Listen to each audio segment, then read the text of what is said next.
Ladies and gentlemen, thank you for standing by.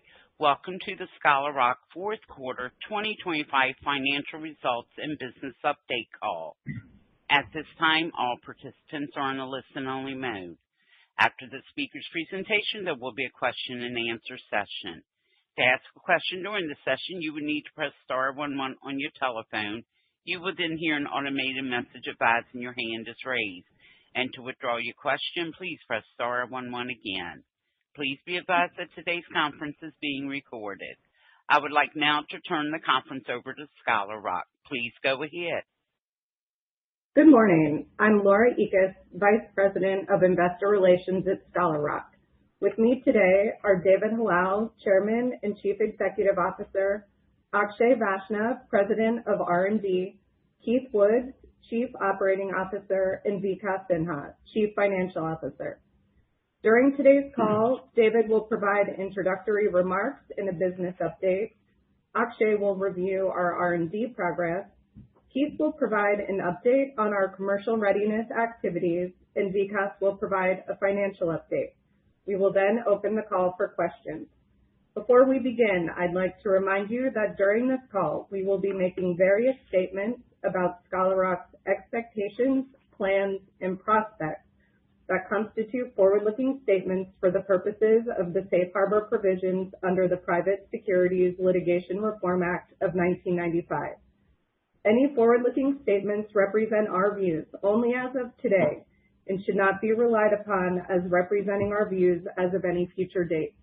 I encourage you to go to the Investors and Media section of our website for our most up-to-date SEC statements and filings. With that, I'd like to turn the call over to David. David? Thank you, Laura, and good morning. Thanks to everyone for joining our fourth quarter and full year 2025 earnings call. Scholar Rock is poised for a transformative year in 2026. Our priorities are clear, and we are executing with focus, discipline, and urgency as we seek to deliver the world's first muscle-targeted therapy to children and adults living with SMA, while also laying the foundation to realize our ambition to develop life-transforming therapies for patients with additional rare and severe neuromuscular diseases globally. Our highest priority is to bring apitegromab to the SMA community as quickly as possible. We remain relentless on behalf of patients, and we are grateful that important progress continues to be made at a steady and rapid pace. Let me briefly summarize the key events that have occurred since our constructive and collaborative in-person Type A meeting in November. First, a week following our Type A meeting, the FDA issued a warning letter to Catalent, Indiana. Next, Novo Nordisk rapidly responded to the FDA by mid-December. Then, following Novo's response, FDA reached out prior to the holidays to schedule an early Q1 meeting.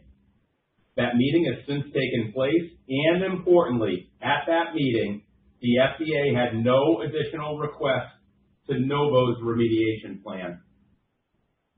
And most recently, following the meeting with Novo, we were encouraged that the FDA sent a field team to Catalent, Indiana. At the conclusion of the visit, the FDA once again did not have any additional requests to Novo's remediation plan and stated to Novo that it intends to conduct a site reinspection following routine manufacturing activities, which have since resumed in late February. The cadence of activity since our Type A meeting reflects the shared understanding between us, the FDA, and Novo of the high unmet need in the SMA community and a shared sense of urgency to bring apitegromab to children and adults living with SMA as rapidly as possible. We are pleased with FDA's continued level of engagement, and we expect this momentum to continue. Our team is prepared to resubmit the apitegromab BLA following a successful FDA reinspection of the Catalent, Indiana facility. We are reaffirming our guidance of BLA resubmission and U.S. launch following approval in 2026. Also, I am pleased that progress with a second fill-finish facility is moving quickly to build redundancy into our supply chain. Engineering runs at the facility are now underway, with additional manufacturing runs to follow. We anticipate filing a supplemental BLA for the second vialer later this year. As we advance the regulatory process for apitegromab toward approval for patients with SMA in the U.S., our MAA review continues in Europe, and we expect a decision from the European Medicines Agency in mid-2026.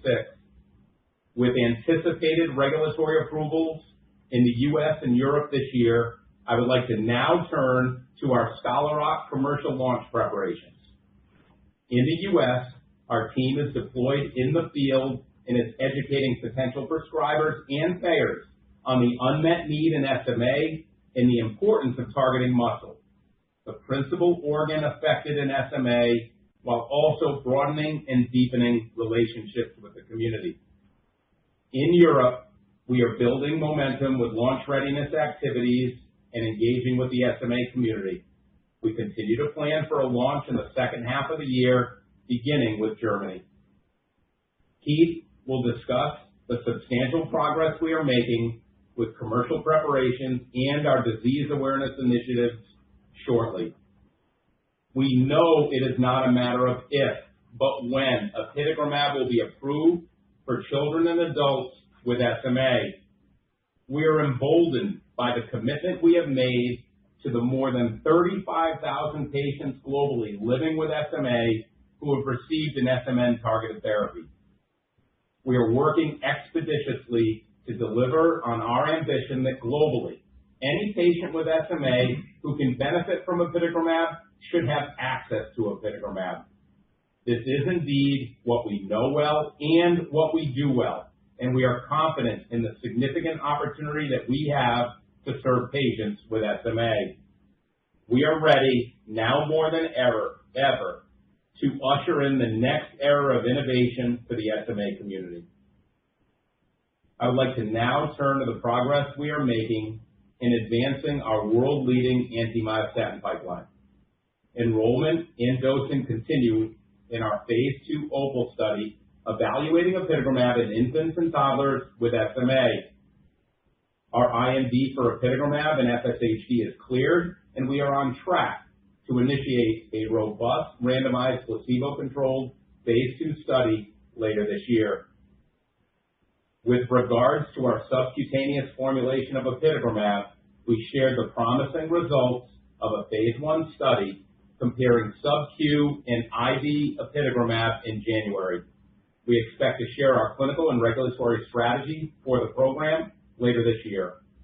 And finally, we continue to enroll and dose participants in our Phase 1 study for our highly innovative SRK-439 myostatin inhibitor. We expect to have top-line data from this study in the second half of this year. Akshay will discuss these programs in greater detail shortly. Turning now to our balance sheet, we are pleased to have ended 2025 with $368 million in cash and cash equivalents. This includes $60.4 million from the exercise of warrants that were set to expire on December 31st. We continue to strengthen our financial position to drive our commercial and R&D priorities, and this morning we are pleased to announce that we have secured a new debt facility for up to $550 million, which Vikas will discuss later in the call. 2026 will be a transformative year for Scholar Rock. We are ready to resubmit our BLA for apitegromab at any moment. Our U.S. commercial team is working with urgency to prepare the market for the launch of the world's first and only muscle-targeted therapy for children and adults living with SMA. Beyond the U.S., the build-out of our 50-country operating platform is underway in Europe, with other regions and countries to follow. And our highly innovative, world-leading anti-myostatin pipeline with apitegromab and SRK-439 is progressing with strong momentum. The opportunity ahead of us to serve patients with SMA and additional rare and severe neuromuscular diseases is significant. We remain steadfast in our strategy, confident in the determination of our team, and energized by the transformative potential of apitegromab and our broader pipeline. The road ahead is one of purpose, progress, and extraordinary possibility. And with that, I'll now turn the call over to Akshay for an R&D update. Akshay? Thank you, David, and good morning, everybody. As David noted, we remain focused on our apitegromab BLA resubmission to bring this important therapy to children and adults with SMA as rapidly as possible. Since being joined by Cure SMA and Novo at our in-person Type A meeting with FDA leadership in November, I've been pleased by the ongoing level of engagement and progress made on behalf of patients. We expect this momentum to continue, and our team is prepared to resubmit the apitegromab BLA following a successful FDA reinspection of the Kaplan, Indiana facility. I'd now like to provide an update on the status of our second fill-finish facility, which will strengthen supply continuity and support future commercial demand. As we shared late last year, we're working with a world-class US-based manufacturing facility that has a proven track record of successful FDA and EMA site inspections. Importantly, engineering runs are now underway with additional manufacturing runs planned for Q2, and we continue to expect to submit a supplemental BLA with this facility later in 2026.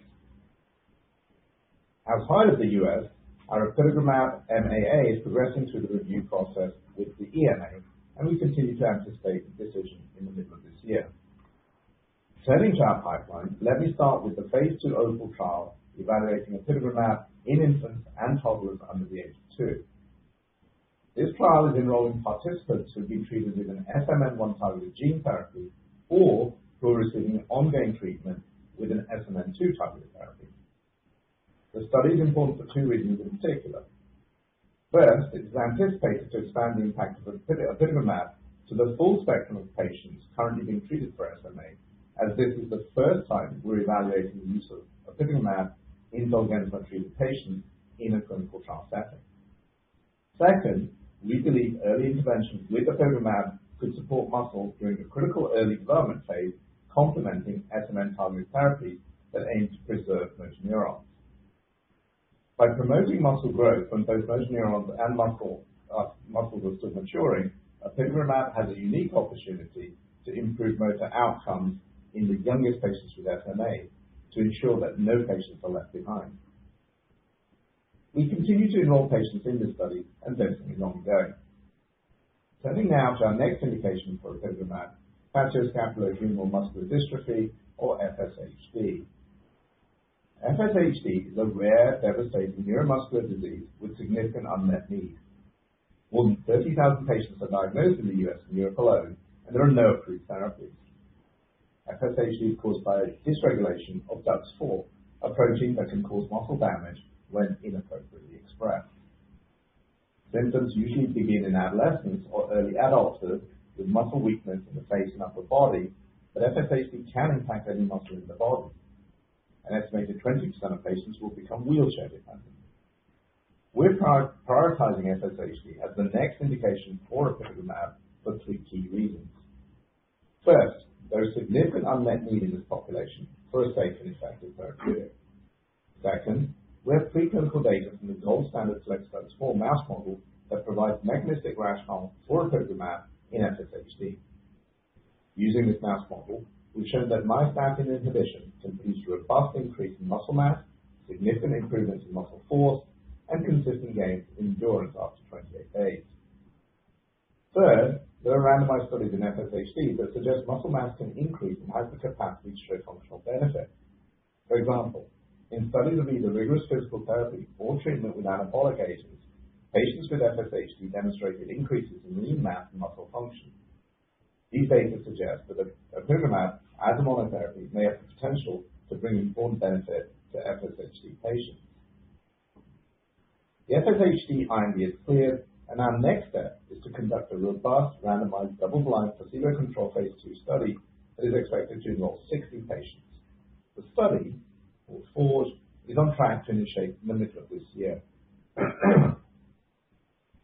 We also continue to advance 2 additional programs in our world-leading anti-myostatin pipeline, a sub-Q formulation of apitegromab and SRK-439. In our sub-Q apitegromab program, we showed some very exciting data from a phase 1 study earlier this year. In that study, healthy volunteers received apitegromab at either 100 or 800 mg sub-Q or 800 mg IV. The data demonstrated that 800 mg sub-Q resulted in an overlapping pharmacodynamic profile with 800 IV. Accordingly, sub-Q apitegromab appears to have favorable bioavailability with a pharmacodynamic profile comparable to IV administration. Additional development activities with sub-Q apitegromab are underway. We're planning engagements with US and European regulators later in the year. Turning now to SRK-439, which we discovered by leveraging our world-leading expertise in targeting myostatin. 439 is a subcutaneously administered myostatin inhibitor binding to both pro and latent myostatin with high affinity and selectivity. We recently presented data demonstrating that 439 is 10 times more potent than apitegromab, since we have shown in non-human primates that 439 can produce changes in whole body lean mass at doses as low as 0.3 mg/kg. We're very excited about this program, and dosing in our phase 1 healthy volunteer study is well underway. We expect to have top-line data from the study in the second half of this year. In closing, we're executing with focused urgency to bring apitegromab to children and adults with SMA, whilst in parallel investing with discipline to advance our world-leading anti-myostatin pipeline. The strength of our data and the sustained momentum of our programs underpins our confidence that we can shape the future of treatment for patients living with rare neuromuscular diseases. I'll now turn the call over to Keith to discuss our commercial launch preparations. Keith? Thanks, Akshay, and good morning, everyone. As David noted, our team continues to operate with urgency as we prepare for the launch of apitegromab. Our commercial organization remains focused and disciplined, advancing the critical capabilities required to deliver a seamless launch and support patients from day one. Nearly a decade after the introduction of SMN-targeted therapies, the market continues to grow and now represents nearly $5 billion in global annual sales. However, while SMN-targeted therapies have brought much-needed innovation, muscle strength and motor function remain the top unmet need, with 95% of patients continuing to experience persistent and progressive muscle weakness that limits function and independence. Additionally, 3/4 of neurologists believe multiple modalities are necessary to optimally treat patients with SMA. This data underscores the significant opportunity we have with apitegromab, the world's first muscle-targeted therapy. To this end, our U.S. customer-facing team is active in the field, focused on disease education programs that reinforce a broader understanding of SMA as a disease of the motor unit consisting of both the motor neuron and the muscle, which is the principal organ impacted by the disease. We continue to engage across approximately 140 SMA treatment centers, 2,600 prescribing physicians, and their multidisciplinary care teams throughout the U.S., and our SMA disease education efforts remain a core component of our work in the field. In parallel, we are strengthening and advancing the key elements of our commercial capabilities to ensure launch readiness. We have expanded our specialty pharmacy network to enhance SMA patient and caregiver convenience. SMA patients currently receiving an SMN-targeted therapy from a specialty pharmacy will be able to access apitegromab through that same specialty pharmacy. In addition, through our patient access partners, we have established a home infusion network of more than 10,000 affiliated nurses nationwide. We are also working to ensure we mitigate reimbursement and access bottlenecks. This includes preparations to launch our patient services program, which we have named Scholar Rock Supports. This program is designed to provide comprehensive and individualized support to patients, caregivers, and providers. In addition, we remain focused on patient engagement and community activation. In January, we launched the next phase of our disease awareness campaign called Life Takes Muscle, aligned with our objective to deepen community awareness of the importance of targeting muscle. And finally, we continue to engage with payers, advancing discussions with national and key regional payers, as well as Medicare and Medicaid. At U.S. approval and launch, I look forward to discussing our comprehensive SMA patient access support program in more detail. While we make substantial progress in preparing for the launch in the U.S., we are also advancing launch readiness across key European markets in anticipation of a mid-2026 EMA decision. In Germany, we have established local leadership, initiated our compassionate use program, and are progressing reimbursement planning to enable rapid access following approval. Across the broader region, we are advancing reimbursement dossiers in multiple countries, strengthening our distributor relationship, and we are building out our EMEA infrastructure to support future commercialization. In closing, we have invested thoughtfully to build the commercial foundation necessary to support a world-class launch, and we believe apitegromab is well-positioned to play a central role in the next era of SMA care. Our team is prepared to move quickly upon approval and to deliver on our commitment to the SMA community, one patient, one caregiver, and one family at a time. With that, I'll turn the call over to Vikas. Vikas? Thank you, Keith. Our financial objectives for 2026 remains consistent.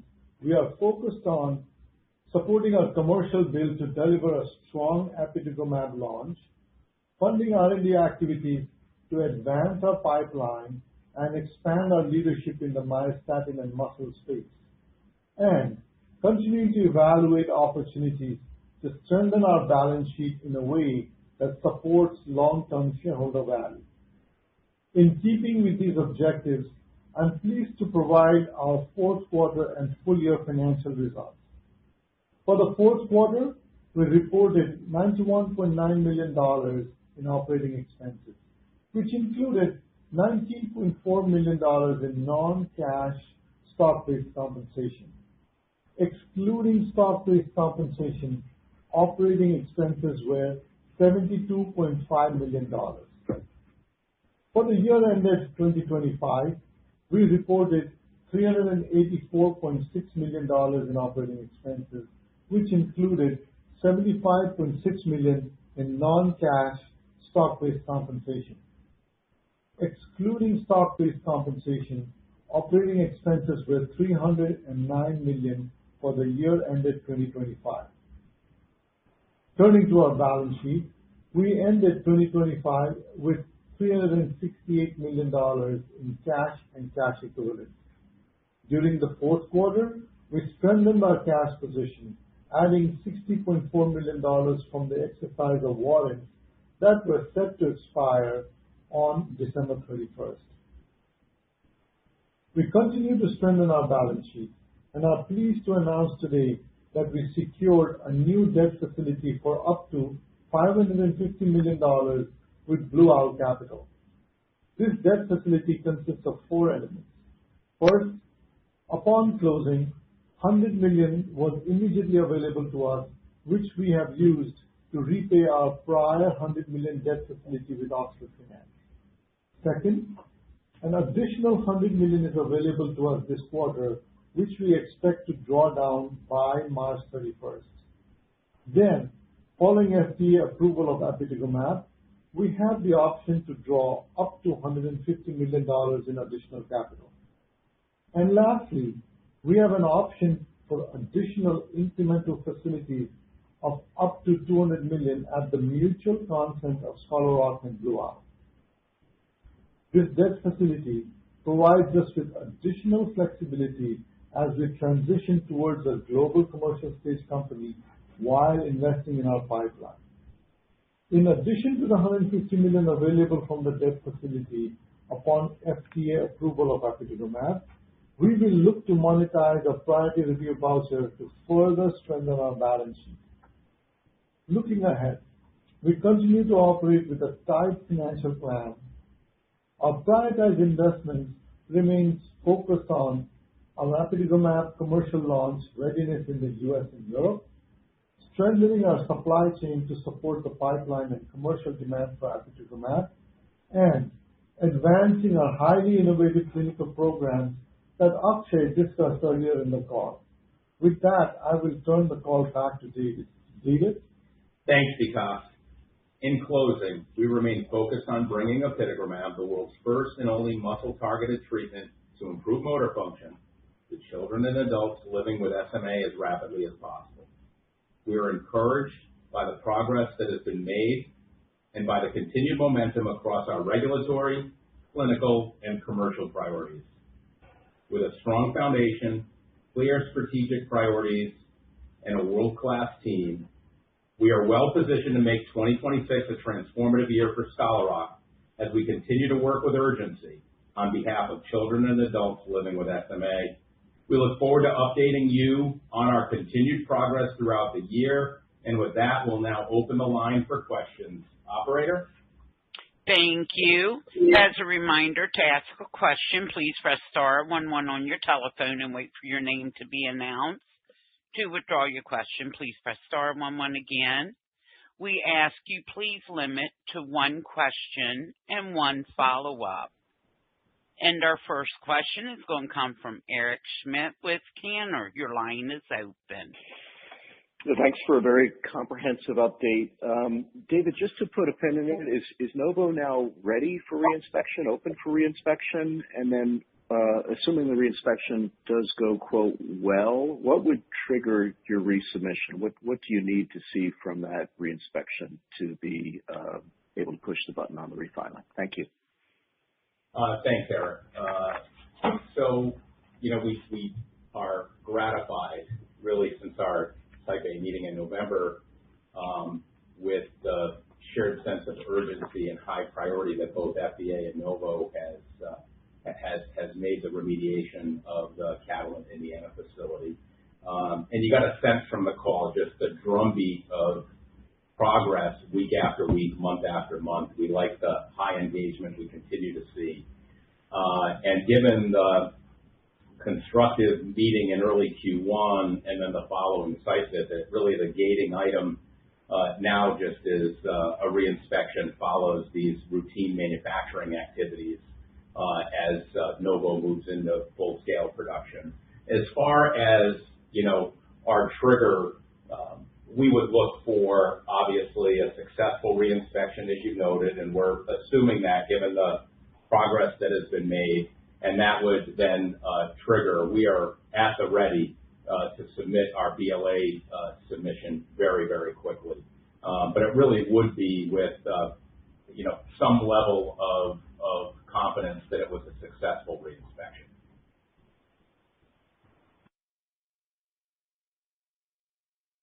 Thank you. And our next question will come from Tazeen Ahmad with Bank of America. Your line is open. Hi, guys. Good morning. Thanks for taking my question. Not to belabor the point on timing here, but I know you're confident about the ability of Novo to resolve the issue. But in the event that you do have to revert to your backup facility, you've guided to a supplemental filing in the second half of the year. What would happen to timelines if that needed to be the primary filing? Thanks, Tazeen, very much. As I noted on the call, we're gratified in the rapid and steady progress that has been made, between FDA and Novo. And we do think apitegromab and the importance of apitegromab for the SMA community is a key driver in this. Not the sole driver, but a key driver in this. I would say that we are pleased with how rapidly we are moving forward with an additional filer. And our assumption is whether or not it were to be a supplemental BLA, which is our plan, or whether or not we had to fall back. We've always looked at that as an important effort on our part no matter what, because we cannot control everything in this process. And we don't really believe that that timing would be altered tremendously in terms of if it were not an SBLA. So we've thought about it. It is our plan that it will be an SBLA. That's the level of insight, information, and confidence that we have. But nonetheless, we would be prepared to pivot should need be on behalf of children and adults living with SMA.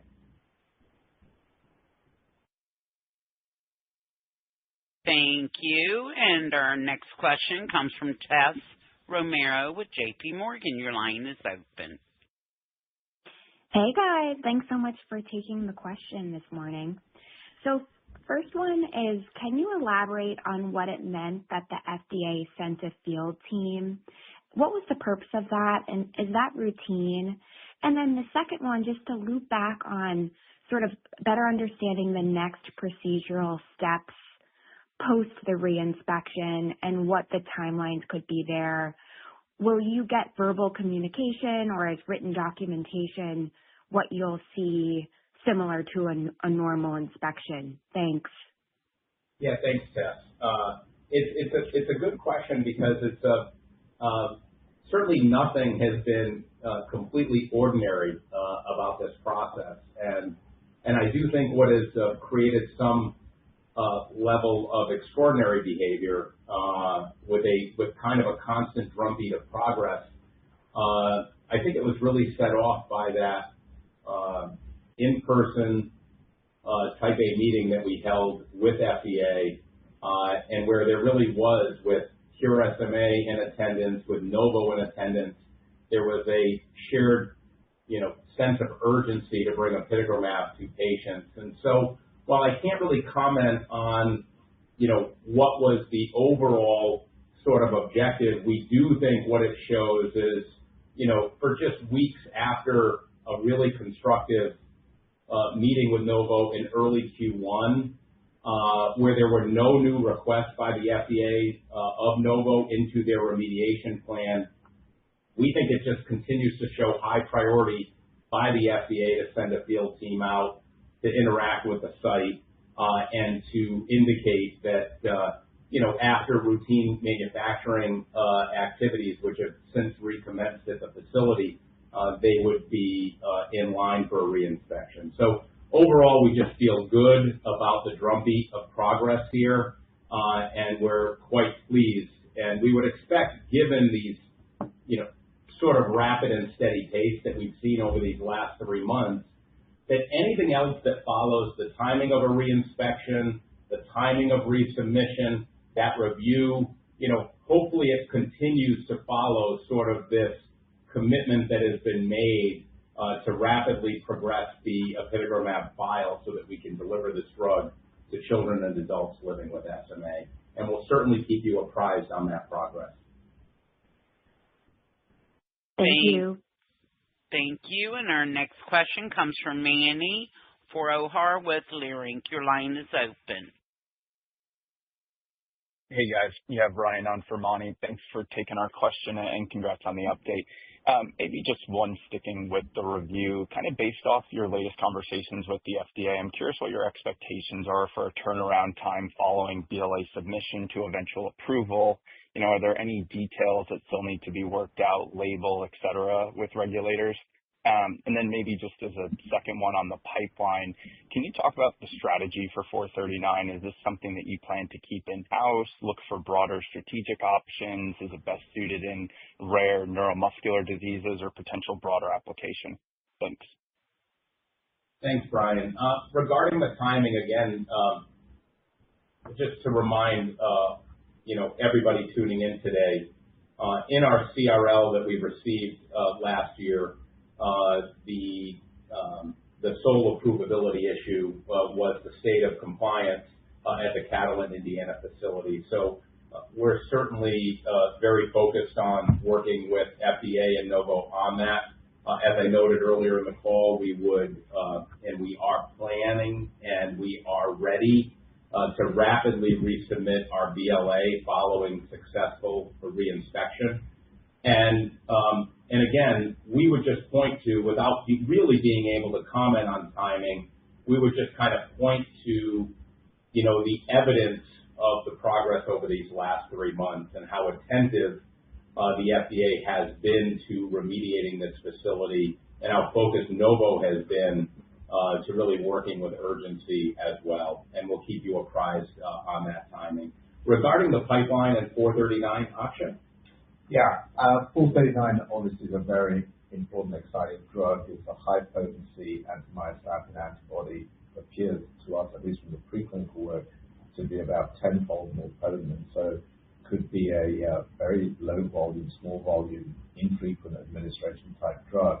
So I think that creates very interesting and exciting possibilities in the rare neuromuscular space for us. And at least at the current time, we think this is a Scholar Rock proprietary asset, and we have no intentions of partnering it. But we'll share further development plan after we get the top line phase 1 data later this year. Thank you. And our next question is going to come from Kripa Devarakonda with Truist. Your line is open. Hey guys, thank you so much for taking my question. Timelines-wise, not to belabor the point, you continue to expect inspection, BLA resubmission, U.S. launch, everything to happen in 2026. For the launch to be in 2026, can it still happen with a Class 2 submission? Our due diligence suggests that this is most likely going to be a Class 2 submission. And in any of your recent conversations with the FDA, was there any hint or indication for a potential CNPV for apitegromab? Thank you. I didn't get the last part of that, Kripa. Could you say any indication the commissioner's priority voucher? Oh. The national priority voucher? These are all very good questions, Kripa, and as you might imagine, we've thought about it all, right? And with all of the information that we have and the progress that is made, we were pleased and confident to reaffirm the guidance that we provided today of a 2026 BLA resubmission and U.S. launch upon approval.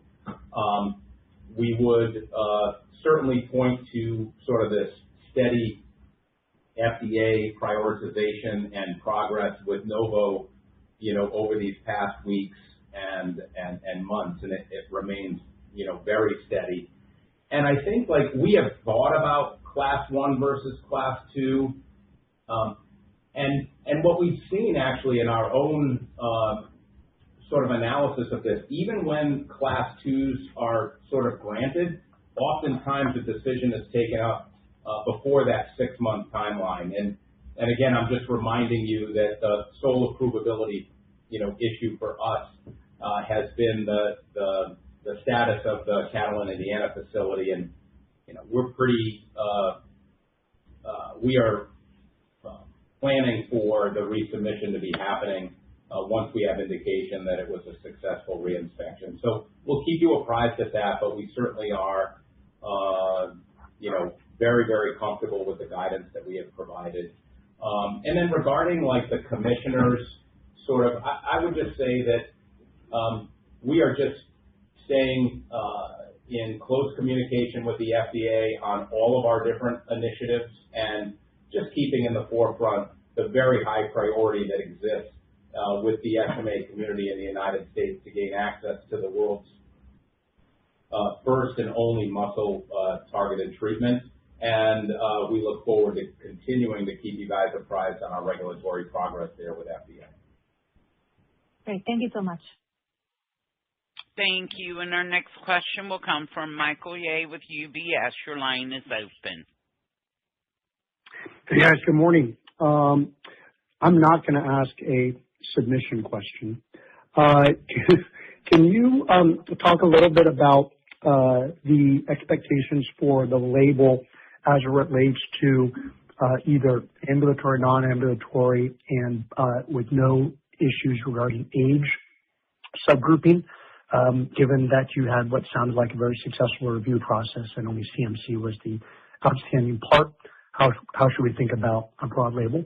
And then a follow-up, assuming approval, maybe for Vikas, can you just remind us, given that your drug is a weight-based drug, how to think about the comparable pricing relative to other drugs, and if models should reflect anything philosophically as it relates to the differences in how the drugs are administered. Thank you. Thanks, Michael. Akshay on the label, and then Keith on the weight-based element of the drug and pricing. Akshay. Yeah, Michael. We were gratified by all the progress made during the original PDUFA cycle. We had gone to a very advanced stage with the draft label, and the FDA had really worked hard to get to that. So with the cabinet issue being the only outstanding issue, we anticipate that it would be relatively straightforward to get aligned with the FDA on the final label after our BLA resubmission. Now, all of that being said, the details ultimately that's up to the FDA, but we know from the conversation leading up to the September PDUFA date that kind of the guiding principles are what what the FDA has shown before in the SMA space. The trial design that supports the approval, that's important. Now, if you note that the totality of that package, we have experience with both non-ambulatory and ambulatory. We have experience with children 2 years and older. We have experience in patients on risdiplam and nusinersen. And so I think that these are important guiding factors. The agency also previously has tended to look at the broad applicability or not of the therapeutic hypothesis and the mechanism of action of the drug to try and maximize getting these drugs in the terrible disease to as many patients as possible. Now, those are the kind of guiding principles. I think we have to await the ultimate BLA resubmission and see where we end up. But we've been pleased so far with how straightforward the FDA is approaching. Right. Yeah. And then on price, I guess first of all, it's not really appropriate for us to comment on specifics at this stage. But I do promise you, when we have approval and we have our launch call, we will get very specific about the pricing. But Mike, as you mentioned, because it is weight-based dosing, you are going to see a range. So it's not going to just be one set price for all. But look, when we think about pricing of apitegromab, we think about three key factors. And it's the rarity and the severity of SMA. It's the progressive nature of the disease. And, in combination with SMN-targeted therapies, our data from both Topaz and Sapphire have just demonstrated compelling clinical benefits. So we will get into all of the specifics on pricing on the launch call. Thank you. Thank you. And our next question is going to come from Amy Lee with Jefferies. Your line is open. Hi, thanks so much for taking our question.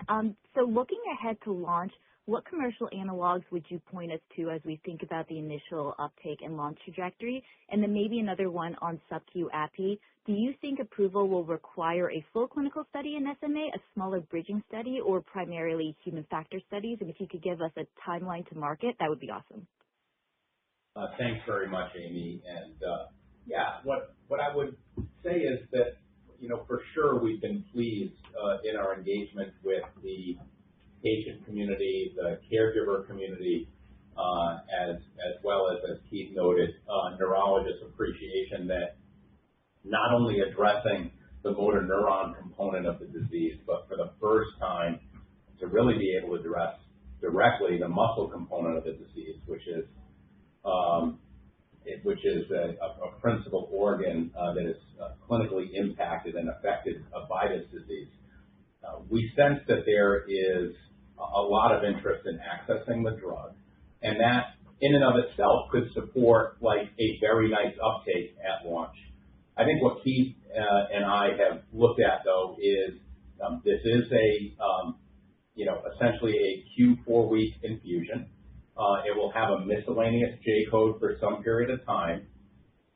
We know that there are payers, for example, Medicaid, that could be a little sluggish at launch. We recognize payers in and of themselves. It's not a matter of if they reimburse, but sometimes it takes time to reimburse. And so we believe robust demand, but we think that will be met with initially some access speed bumps.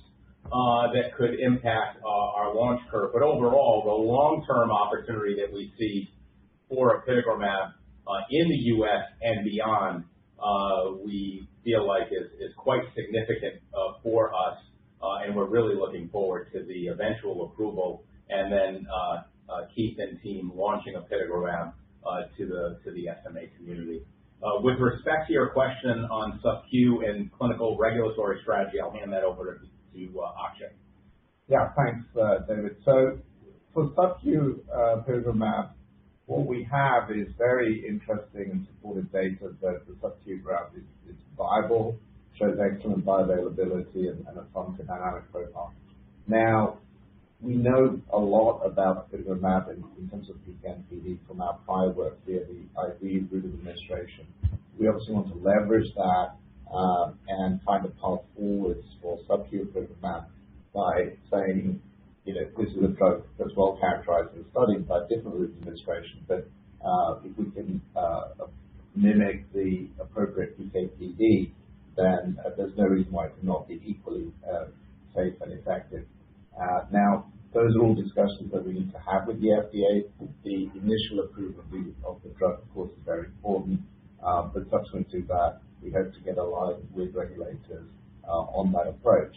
So ultimately, we can't guide the timelines today, but we're hoping as the year progresses to engage with regulators and formulate our final plans and then discuss the path forwards. Great, thank you. Thank you. And our next question will come from Jeff Meacham with Citigroup. Your line is open. Hey, good morning, guys. This is Jarway on for Jeff. Maybe just thinking about the second fill finish facility. If you guys were to switch over to that one, would it completely de-risk the supply chain from a U.S. and EU launch perspective? And then on the launch, what specific leading indicators of payer and physician readiness are you guys tracking? Maybe if you guys can give some color on that, it'd be helpful. Thanks. Absolutely. I'll start with the second vialer, and then Keith, you might need clarification on the second. Yeah. Can you repeat the second question, please? Yeah, sure. What specific leading indicators are you guys paying attention to indicate, payer and physician readiness that you're tracking? Great. So second fill finish, we are really pleased with the progress that we have been making. As I mentioned, tech transfer commenced in Q4. Engineering runs are underway, and there are additional manufacturing runs to follow here in the very near term. So we're working urgently. Again, our assumption is this is going to be our second vialer, and we're going to submit an sBLA. Should we rely on this facility solely, we are confident that we would be de-risking as well our U.S. and EU commercial opportunities. So we wanted to be very thoughtful in selecting the right second partner for fill finish, and we're gratified that we have done that. And also, as I noted, really pleased with the progress that's being made at a very rapid pace. Keith? Yeah. So first of all, when it comes to the payers, we've been really pleased with the access that our team has been able to get, as I stated in the prepared remarks, to not just the big national payers, but also now regional payers and even some Medicare and Medicaid while we've had more time. We've been able to have in-depth discussions with them, and our medical team has been able to go through the Sapphire clinical data with them. The bottom line is just as what's been shared in a lot of the Cure SMA data and some of our own market research, neurologists and patients, they want more and they need more. And that's why we understand 3/4 of these physicians already believe in multiple modalities to treat SMA. Thank you. And our next question will come from Salvatore Caruso with TD Cowen. Hi, this is Salvatore Caruso on behalf of Mark Fram at TD. Thanks for taking my question. Just one quick question to kind of cross some T's and dot some I's regarding the status of the MMA review. Will that market also be served by the Novo Catalent Indiana facility? And if so, has the EMA taken any action in response to the FDA inspection findings? Yeah. I'll start and then I can hand it over to Akshay. There is a mutual recognition between both FDA and EMA. And so this steady and rapid progress we're making with FDA actually serves us very well for the current MAA review with regulators. And so it's very important that we continue to make this progress forward. As I noted, the continued remediation and eventual successful reinspection will really support our EMA decision near mid-year.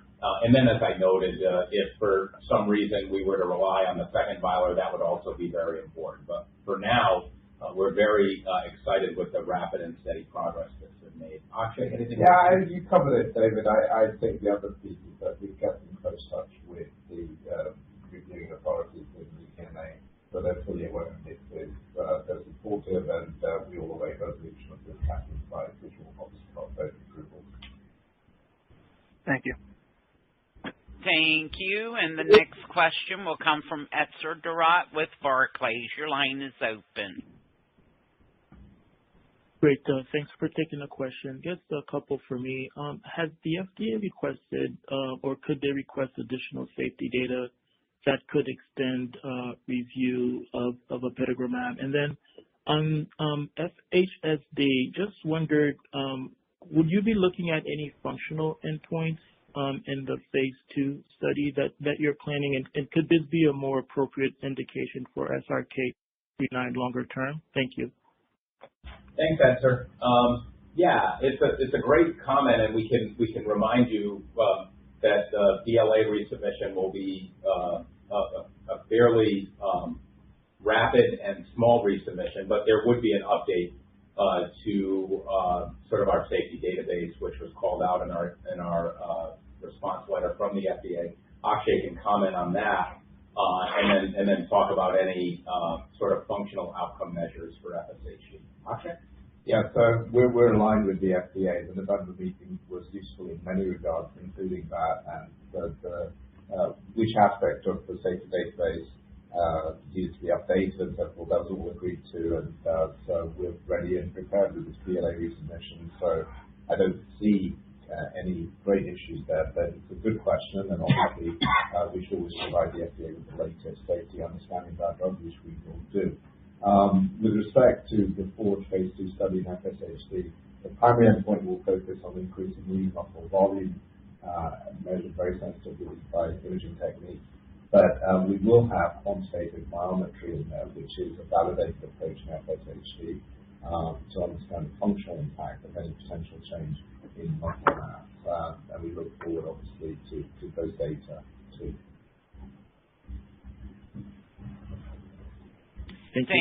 Thank you. And our next question will come from Evan Seigerman with BMO Capital Markets. Your line is open. Hi, Malcolm Hoffman on for Evan. Thanks for taking our question here. I'm thinking about the financials of the business. I know you mentioned the new debt facility secured with approvals in U.S. and Europe coming this year. I just wanted to ask, how are you thinking about expectations for time to profitability and whether you anticipate any additional need for financing ahead of that kind of profitability hinge point? Thanks. Thanks, Malcolm. Vikas? Yeah. Hi, Malcolm. We have not given a forward-looking guidance at all here, but we will follow most likely the normal rare disease kind of revenue trajectory, which leads you into very similar levels of profitability time frames of 2 to 3 years from launch. But it also depends on how our pipeline progresses during that time, and we will weigh into profitability versus investing into the future. But overall, looking at a fundamental principle of creating long-term shareholder value. Thanks, Vikas. Thanks, Malcolm. Thank you. And our next question comes from Allison Bratzel with Piper Sandler. Your line's open. Hey, good morning, guys. Thanks for taking the question. Just drilling down on some of the prior discussion around review timing. I know you talked a lot about FDA's sense of urgency on apitegromab. I guess, is there good precedent for FDA spending less than 6 months to review a Class 2 resubmission? And can you just clarify, does your guidance for commercial launch in 26 assume a Class 2 resubmission and the full 6-month review? And then separately, just on OPAL, could you talk to what you're seeing on enrollment trends there and just, what that tells you about the underlying awareness of apitegromab in the SMA community? Thanks. Thanks, Allie.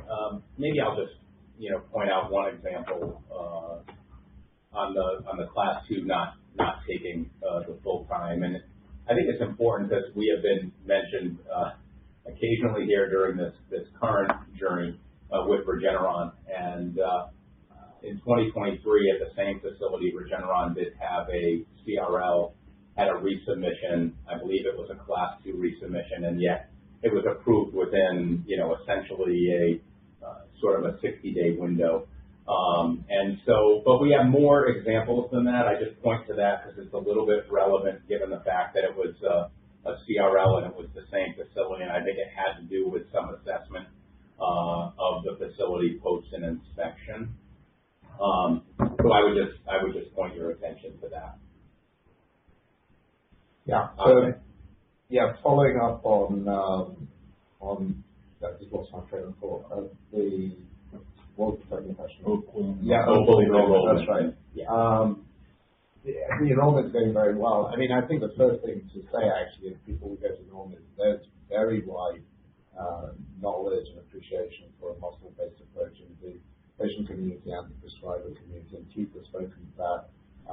In fact, it's startlingly high, and patients, families, and physicians await the approval of this drug. Now, consistent with that, they see the possibilities for this drug throughout the entire patient age range and disease severity range as a community, and we're gratified by the very nice progress with OPAL. I'm not going to share details today, but yes, we're seeing a good clip of enrollment, and as we get later into the year, we'll clarify, as the sort of finish line comes into sight, that exactly when we'll have data and so forth. But certainly consistent with knowledge of the drug and its potential, it's very good enrollment.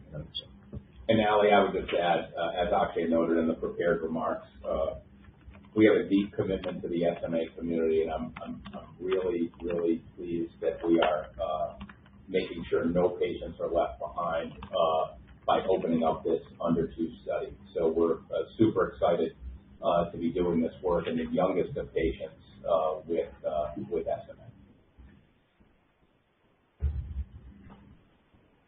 Thank you. And the next question will come from Kalpit Patel with Wolfe Research. Your line is open. Hey, this is Guggen on for Kalpit. Previous myostatin inhibitors in FSHD increased muscle mass without meaningful functional improvement. Can you give some color on how apitegromab aims to address this historical hurdle and what a clinically meaningful functional improvement might be in the planned phase 2? Sure. Akshay? Yeah. So I think you're pointing to either drugs that didn't have a very clear and well-validated mechanism of action and potency and safety profile. So the earlier generations of anti-myostatin antibodies clearly didn't have the potency and selectivity of a drug like apitegromab, in our opinion. More importantly, another point you raised is the Acceleron example, I suspect. And Acceleron did a study in FSHD, and they were injecting locally in one isolated muscle. Now, one can't expect that to result in global, functional improvement, but we do know separately that globally applied strategies like intense physical therapy or anabolic agents that increase muscle mass, such as somatostatin, or rather growth hormone and testosterone, other similar agents, that those kinds of agents clearly show an increase in muscle mass and also increase in functional capacity. So we've incorporated quantitative myometric testing into the phase 2 to evaluate the change in muscle function. The primary approach, or the primary endpoint, obviously, is to document the change in lean muscle volume. but we look forward to getting those data, and that's a validated approach to that indication, and we'll share the data when we have them. Thanks, Akshay. Thank you. I am showing no further questions at this time. This will conclude today's conference call, and thank you so much for participating, and you may now disconnect.